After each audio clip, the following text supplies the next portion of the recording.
इसको भी अगर जोड़कर देखा जाए तो बहुत लोग गांधी जी की विचारधारा और आरएसएस विचारधारा को अलग अलग करके देखते हैं। तो गांधी को कोऑप्ट करने की पिछले कुछ समय में सरकार ने भी कोशिश की है, जो सरकार गांधी विरोधी या उनकी विचारधारा की विरोधी बताई जाती थी और जिसको एक संबल देती है आरएसएस। तो आरएसएस वो भी एक मैसेजिंग की कोशिश हो सकती है कि गांधी हमारे हैं, गांधी कांग्रेस के नहीं है। तो ये हमारे साथ सुखदेव संबंधी हैं जो सीनियर पत्रकार हैं और पूछना चाहेंगे कि आरएसएस ने आज पत्रकारिता सम्मेलन किया है और वो भी धनतेरस पर। तो सर इसमें आप भी शामिल हुए, आपने भी टाइम निकाला, बहुत व्यस्त हो आप, तो क्या है पूरा थोड़ा बताओगे सर?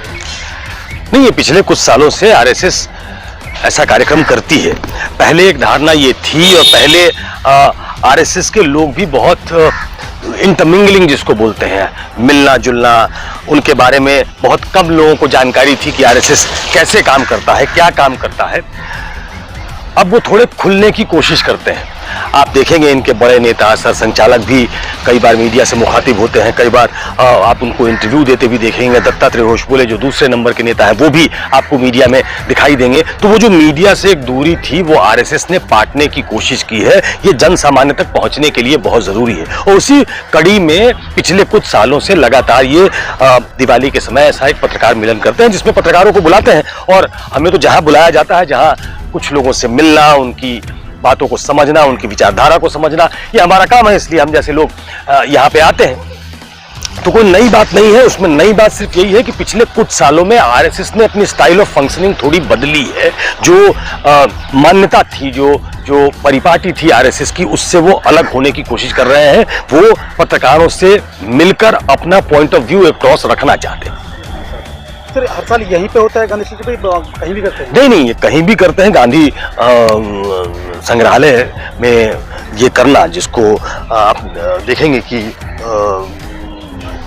गांधी जी की मूर्ति पीछे है, ये एक संयोग भी हो सकता है और एक मैसेजिंग की भी कोशिश हो सकती है। ये दोनों में से कुछ भी हो सकता है। कोई जरूरी नहीं है कि ये गांधी जी के मूर्ति के इर्द गिर्द ही हो या गांधी संग्रहालय में हो, लेकिन इस बार यहाँ हुआ है। और इसको भी अगर जोड़कर देखा जाए तो बहुत लोग गांधी जी की विचारधारा और आरएसएस विचारधारा को अलग अलग करके देखते हैं। तो गांधी को कोऑप्ट करने की पिछले कुछ समय में सरकार ने भी कोशिश की है, जो सरकार गांधी विरोधी या उनकी विचारधारा की विरोधी बताई जाती थी और जिसको एक संबल देती है आरएसएस। तो आरएसएस वो भी एक मैसेजिंग की कोशिश हो सकती है कि गांधी हमारे हैं, गांधी कांग्रेस के नहीं है। तो ये कोऑप्ट करने की कोशिश धीरे धीरे जितने महापुरुष हैं उनको कोऑप्ट करने की कोशिश होती रही है और ये लड़ाई बहुत पुरानी है। हमेशा कहती है भी गांधी जी जो रास्ता उन्होंने अपनाया था वो उनके विचार नहीं मिलते थे आपस में, तो थोड़े से क्या उसका मैसेज ये पूरा है और थोड़ा नहीं, मैं कभी ऑन रिकॉर्ड ऐसा नहीं कहा। पहले ये धारणा जरूर थी कि गांधी के मानने वाले ये लोग नहीं हैं। गांधी वध कहा करते थे, गांधी की हत्या को गांधी वध भी कहा जाता था। लेकिन धीरे धीरे आरएसएस ने जन सामान्य में अपनी ये भूमिका स्पष्ट करने की कोशिश की है कि वो गांधी के विरोधी कभी थे नहीं। तो ये एक मैसेज, एक संकेत हो सकता है, लेकिन ये संकेत से ज्यादा मुझे संयोग लगता है कि इस जगह पे ये हुआ है। आप सभी का स्वागत है। पूरी खबर देखने के लिए हम उठाएंगे आपकी आवाज। चैनल को सब्सक्राइब करें, लाइक करें, शेयर करें, कमेंट करें, ज्यादा से ज्यादा खबर को शेयर करें जिससे कि लोगों को अपने एरिया की खबर मिल सके। सभी का धन्यवाद। अपराध से अंजाम तक, खेत से खलिहान तक, अब हर खबर पर होगी हमारी नजर। पल पल बदलती देश और दुनिया की हर खबर